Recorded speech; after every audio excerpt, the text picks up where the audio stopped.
What's up guys? So, dito tayo ngayon sa branch namin at nakikita nyo ba yan? So, yan ay Honda ADV 160. So, try natin i-vlog yan at aalamin natin kung ano yung specs niya at kung bakit nagugustuhan talaga ng mamili. So, tara guys! So guys, ang ADV 160 ay may 165mm ground clearance at ang kanyang taillight ay naka-OLED system na din. Yan, pati yung signal light niya. At nakikita niyo po ay napakaganda talaga ng ADV. Gawa po kasi ito ay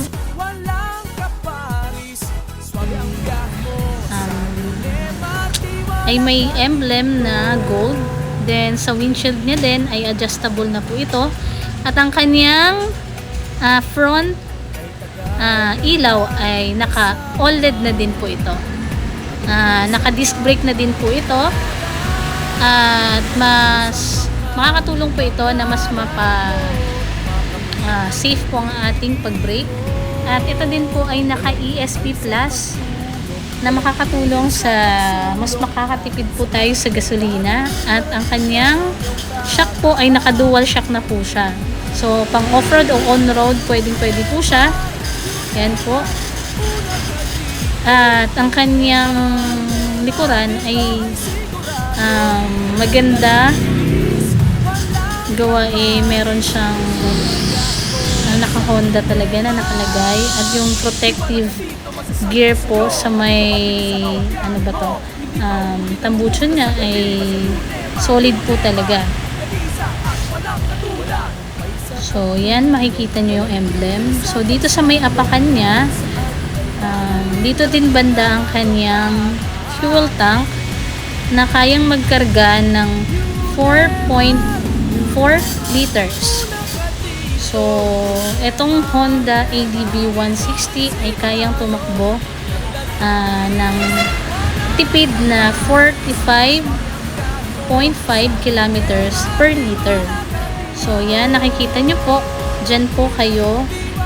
Dyan lang po, hindi nyo na po kailangan bumaba para magpagas. Pagka magpapagas po kayo. So, yung design niya ay elegant. At makikita nyo po siya sa picture. So, next naman natin yung ating handle natin. So, ang ating brake level natin ay maganda rin. At meron din po siyang ISS. Naka-ISS na po siya. So, mas pinatipid pa din po. At hindi mo na kailangan i-switch off kung ikaw naman mag-i-stop. Yan. Automatic po siya nag-go and stop kapag pinindot nyo po yung ISS. So, dito din sa handlebar niya, makikita nyo po na napakaganda. Pang-adventure po talaga ang kanyang design. So, naka-liquid po yung kanyang brake system. So, dito din po, meron po yung makikita na yung trademark ng Honda. Sobrang ganda po niya.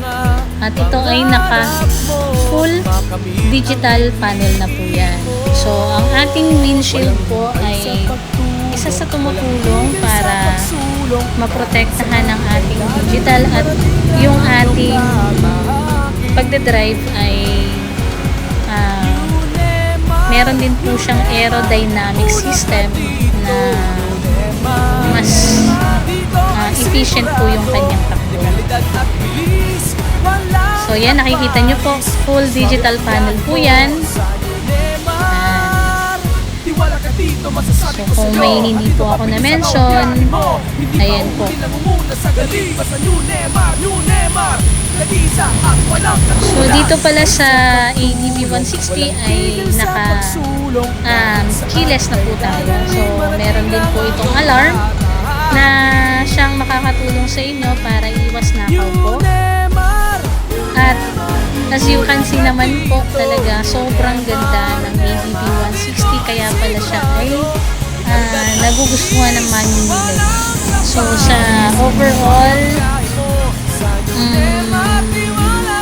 maganda po yung kanyang looks.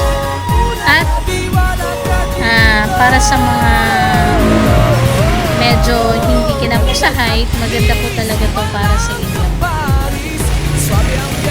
So, etong ADV 160 namin ay nagkakahalaga po ng 168,350 sa cash. Then, meron tayong additional 1,500 for 3 years registration. So, ang kanyang freebies ay free helmet. Yung registration namin 1 year ay free po yun. So, additional lang po yung 1,500 para sa 2 years and 3 years. Meron din po kaming one-time repair voucher na kailangan po ninyo. Kumbaga, insurance siya sa inyo. Good for 1 year po yun. So, guys, tingnan nyo naman gaano kaganda ang ADV 160. So, sa looks pa lang talaga, masasabi nyo po deserve nyo po yan kumuha ng ADV 160. Kaya guys, for inquiry lang po, pwede po kayong mag-PM sa akin at pwede po kayong pumunta sa page namin or Facebook page namin, Nemar General Trias, located Apartment A, General Trias Drive, Tejero, General Trias, Cavite. So, contact number, ilalagay ko po sa huling video dito. So, mukhang matatapos ng aking video. So, guys, thank you sa panonood. At kung meron pa tayong ibang mga unit, pwede po kayong mag-request. Pwede po kayong mag-comment. At kung ano pa yung gusto nyo malaman sa iba't ibang motor namin at kung magkano, ayun guys, meron po ako ibigay na contact number. So, kita nyo naman yung lagayan pa lang ng ADV, sobrang laki. Yan, kasya. So guys, PM na po sa mga gustong bumili. At